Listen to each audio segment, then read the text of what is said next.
Hello, it's your Gen X Big Sister, just umming my way through my videos. As I mentioned in yesterday's video, I received a comment on a previous video that I'm saying too much. So it's a side project of mine to work on that as best as I can.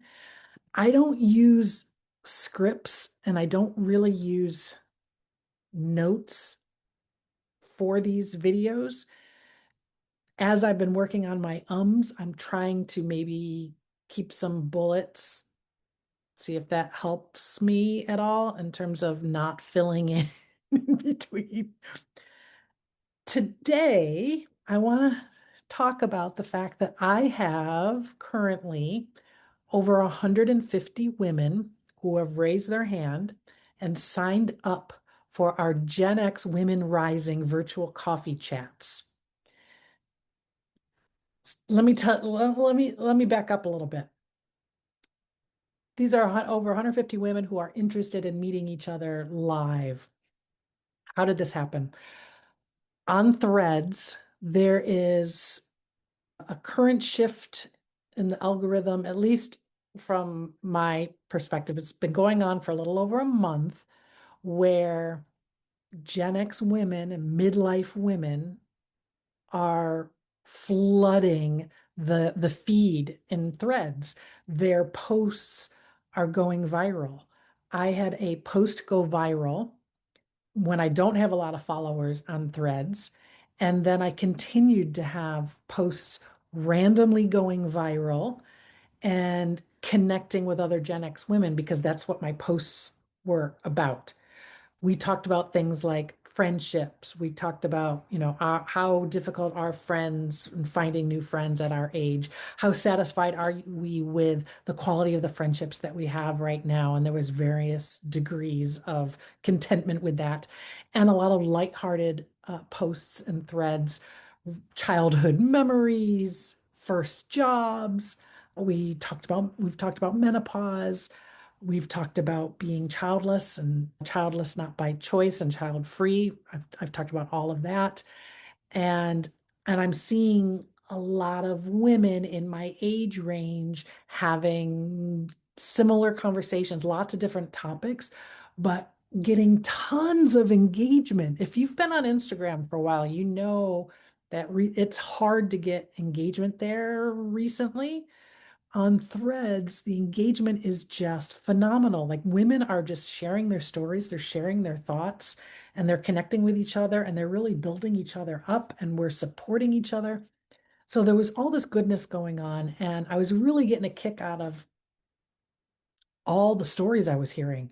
And beyond getting a kick, I was inspired, I was blown away, I was impressed. But I had a post about, tell me if is there anybody else out there who sort of made a big pivot and had to start over after the age of 50? And I got so many inspiring stories of women from around the world doing superhuman, superhero type stuff. And I just kept thinking, oh wow, I wish I knew these people. I wish, I'd love to meet more women like this.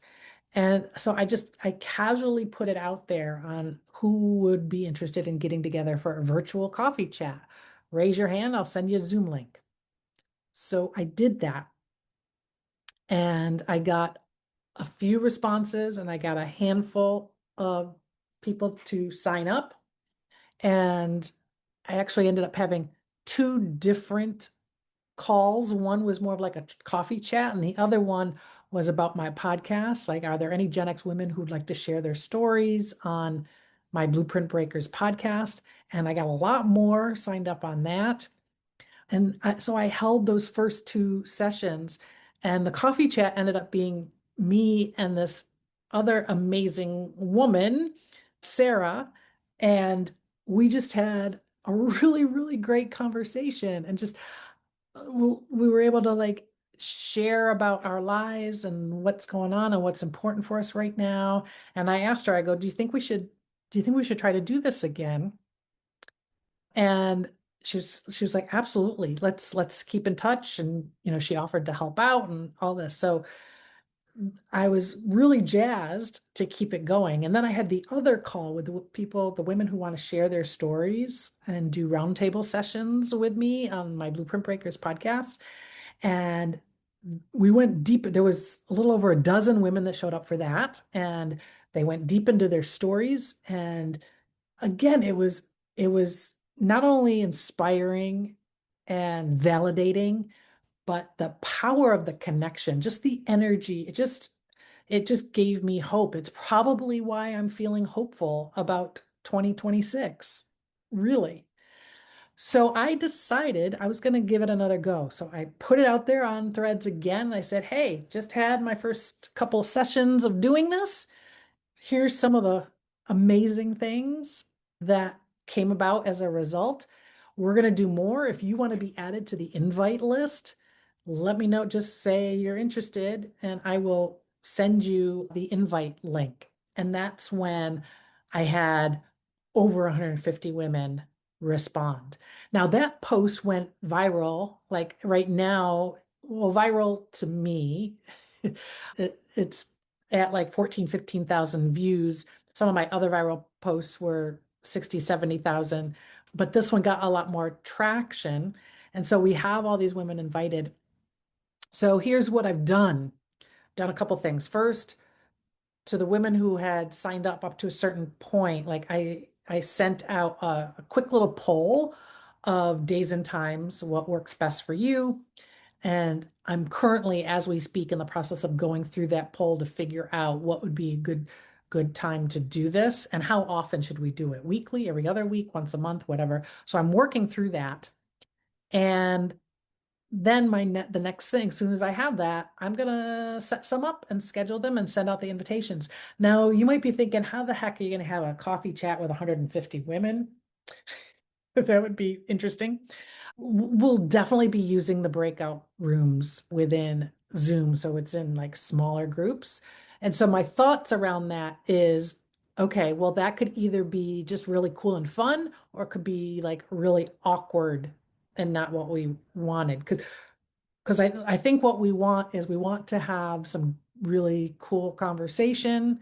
We want to share our stories and hear other women's stories and possibly meet some new people and make some connections. And if we can connect geographically, all the better. So what I will do is I'm prepared to facilitate if and when I need to. But what I thought I would do is provide like some conversation starters, some discussion topics, things that they could talk about as we go off into our small groups and really get input from them on how would you like to see this work? How would you like it to happen? How do you want to do it going forward? We probably need to set some ground rules of how our like engagement expectations of, do we require people to have cameras off or on or whatever. So those types of things. But I'm trying not to get like too caught up in having it all perfect or having it all planned out ahead of time, and just see organically where this goes. And it leads me to wonder, why is it such a need that we have? We're looking for friendships, we're looking for connection. And the fact that that has been like blowing up all over Threads, I don't know if you're on there and you've noticed like Kathy Griffin is like the mayor of Threads right now. She's personally interacting with all these people. She responded to one of my posts, which was really, really cool, and then started following me. And she's absolutely a blueprint breaker. So I was really, really thrilled about that.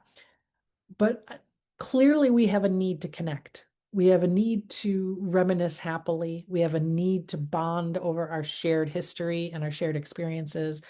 We want the opportunity to share our stories with somebody else that can relate and wants to hear them. And it does, the topic of making friendships and making friends, at this point in our lives keeps coming up for a lot of reasons in a lot of ways. And, you know, it's interesting because it seems prevalent that it's difficult for a lot of women. I don't feel like I have that difficulty at this moment in my life. I feel like I have a lot of friendships and a lot of quality friendships and a handful of close friendships. So my needs are relatively met in that regard, but I can understand why it's such a common thing, and particularly in our age group.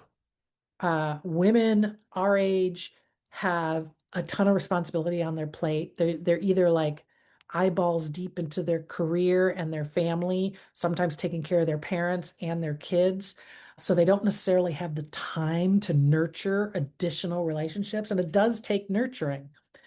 And also, what's happening is in that age range is when women are becoming empty nesters. So all of a sudden, they're seeing some time free up and it's not being filled with friendships, and they're not really sure how to go from there. So that's one of the topics that I want to explore, probably in this video series, but I'm also going to do a roundtable session on the Blueprint Breakers podcast with three other women, and we're gonna dive deep into that. What's the deal? Why is this hard? What is it we need? What is it we want? And how do we go about getting it? That's going to be the crux of the conversation. So I'm really looking forward to that. But if you're listening and you're wondering, how to make those connections and how to connect with new people, one way is online and making connections online. Online friends can become in real life, IRL friends for sure. I am not an extrovert. I am an introvert. I'm kind of the border of introvert, extrovert. I can't be around people too much or it starts to drain all my energy, but I can't be alone too much either, or I start to get depressed. So I'm somewhere in the middle, but it's not in my natural tendency to just like go out and meet people. But I can start connections and start interactions and start foundations online. I have a couple of great examples of this that just happened just this past weekend. On Sunday, I had an amazing day. I went into New York City and I had planned my day because I was meeting these four women for brunch. And of those four, I had only met one in person previously. The other three, I'm in an online coaching group with them, and I've known them virtually for quite some time. And this was just an opportunity. I happened to be in the city. They happened to live near the city. So I set it up and organized it. And it was an amazing brunch. I mean, it ended up being three of us for brunch because it's, holiday weekend and all that good stuff. But it was really, really good, really authentic, genuine connection. And then after that, I met up with a woman who I had been following on TikTok since 2020. She's gone major viral on TikTok, especially among the Gen Xers. Her name is Angel James. And I reached out to her last year to interview her for my podcast because I feel like she's got like just a great vibe and light, and I wanted to hear more about her story. And we had a wonderful conversation for my podcast. And we've exchanged, chats on Instagram and but we'd never met in person until the other day. And we both commented on how we felt like we already knew each other. So there was nothing to be nervous about. Like I didn't feel anxious or anything about meeting. It felt very comfortable. And we had some real conversations that got into some really, really cool and real stuff. So it is possible to start online in a various, and I got lots of others of those stories where those came from that I can share at some point, but there's lots of ways to start those connections and then to turn them into opportunity for real life connections and then to nurture them into friendships. That's all I got today. It's great to chat with you. Your Gen X Big Sister signing out.